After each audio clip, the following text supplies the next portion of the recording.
understood it yet? We are in war. It is the Third World War, silent and devastating like a toxic cloud that wraps together all of humanity. As with every war, the goals are always the same: divide, conquest, and destroy. The only difference is now, the weapons are not guns or bombs or missiles. They're called spread, BCE, swap, austerity, fiscal compact, ESM, credit rating, and many more. They're equally strong weapons of mass destruction, but it's the army of the finance speculation, the one who strangles the economy, the one who harasses the democracies, the one that makes us scared slaves, the one that imposes a lifestyle upon all of us that we don't like. It seems we're watching the dawn of a new era, a period where discoveries in all of the different sectors of science and medicine should have allowed an easier life for us, to have defeated all the diseases and world famine. We would all have had far more free time because the machines would have worked for us, but it hasn't gone that way. The modern world obviously needs some improvements. Hunger in the world has not been defeated. Violence keeps devastating entire world areas, and the situation of poverty is forcing entire populations to migrate. The United States are just like the old and beloved Europe, where the social differences are getting wider. Rich people are becoming more rich.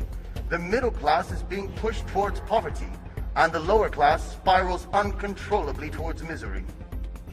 America is still under the crisis path of subprime mortgages that definitely undermines the last bit of security in people, and instead has generated a negative domino reaction overseas.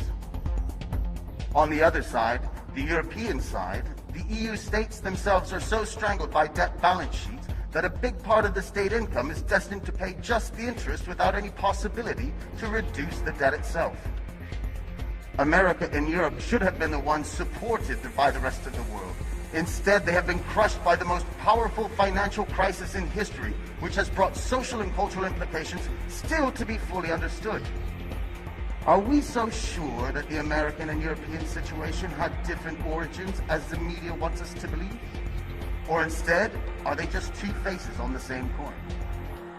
Maybe it's the final attack for the world supremacy from an entity that doesn't have a flag or state or affinity. The New World Order, the one of finance, which has slowly taken control, taken it away from the politician, which has in turn become a slave to the system. Nobody tries to raise their voice. No single representative of the sovereign population dares to speak up. But I will. We have to reclaim the power, to snatch it away from the powers of finance, the finance that magically creates money from nowhere. We must instead give it back to the citizens of the economy, in the name of prosperity, wealth, and freedom. No political leader will ever say that money is being printed in a private institution. However, the European Central Bank is private, and the American Federal Reserve is private. And yet, the banks flutter on nothing. You must know that if tomorrow all the owners of bank accounts and other deposits should arrive in the bank to take away their cash, only the first 3% could be satisfied before finishing the cash money. Don't believe me? Have a look at what Cyprus is facing now. More countries are destined to follow. Maurice Allais, winner of the Nobel Prize for Economics, wrote in 1999, "The actual money creation from nowhere, operated by the bank system, is identical to the creation of money by forgers. The results are basically the same. The only difference is who gets the profit of it." More than 80 years ago, Bertolt Brecht wrote in Santa Giovanna di Mascelli that it was more criminal to establish a bank and then rob it. Aha! Now there's a true prophet. At the time, the weapons of mass destruction were not yet created by finance. Which ones? Well, between the lies and the misleading, all at the service of finance, the choice is huge. The ESM, for example, is the European mechanism of stability. Or is it? The new Save the State funds, or as we all know in reality, are the bailouts to help just the banks and businesses. Just take a look at Greece. For all of this support, 52% goes to the international banks and to the business owners to help them, to reward them, to save them. There is 23% which goes to the European Central Bank. Then there is 20%, which is designated for the Greek banks. And finally, just a meager 5% actually goes to the Greek state and their citizens. Something, or should I say some things, are clearly wrong here. You must understand something. The user is only afraid of one thing, which is that his client will die. The user has to constrict them so he can make them a slave, but the client doesn't have to die. I'd like you to keep in mind something very important, which is when all of us are asked to tighten up the belt, is Europe asked to do the same? This is bullshit. Sometimes there's a gentleman who asks us just that, Mr. Van Rompuy, President of the European Council, elected by governments and not by the citizens.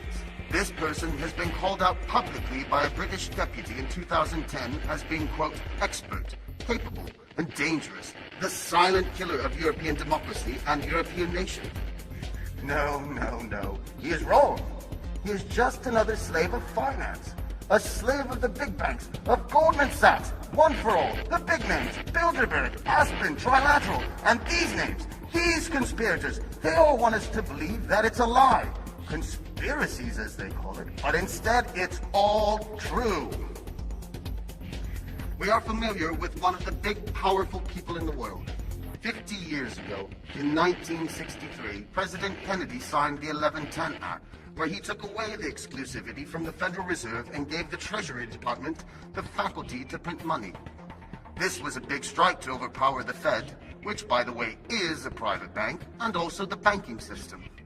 It was June 4th, 1963, and less than 6 months later, President Kennedy was killed. Coincidence? Obviously. You must realize that changing politics is simply not enough.